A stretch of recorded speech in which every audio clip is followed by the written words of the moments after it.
আপনি কি তাহলে আমাদের বলতে পারেন ওই উল্লাসিত মুহূর্ত মানে আপনি মুসলিম হওয়ার পর কি করতে চেয়েছিলেন?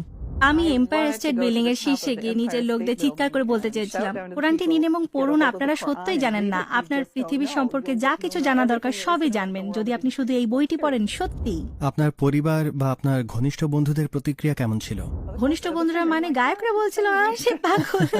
তো আমি দরজা বন্ধ করে বাড়িতে থাকতে লাগলাম এবং ইংরেজিতে অনেক কোরআন পড়লাম। আমি জানতাম আমি যা করছি তা সঠিক, কিন্তু আমার কাছে শব্দভান্ডার ছিল না বা এর পটভূমি ছিল না তাদেরকে সত্যটা বোঝানোর জন্য। আমি শুধু জানতাম এটি সঠিক। আমি জানতাম আমার অন্তরে যা আমি করছি, যা আমি বিশ্বাস করছি তা সঠিক। প্রাথমিকভাবে আমি আরো শালীনভাবে পোশাক পরা শুরু করলাম, কিন্তু এটি একটি যাত্রা ছিল।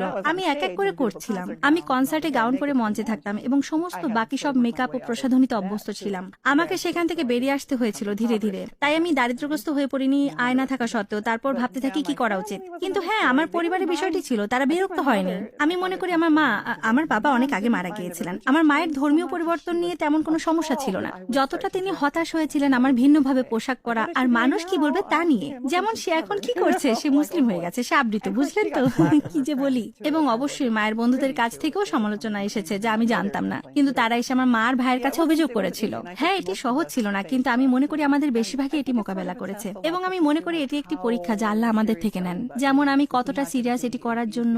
এটি এখন থেকে আর সহজ জীবন হবে না, তাই না?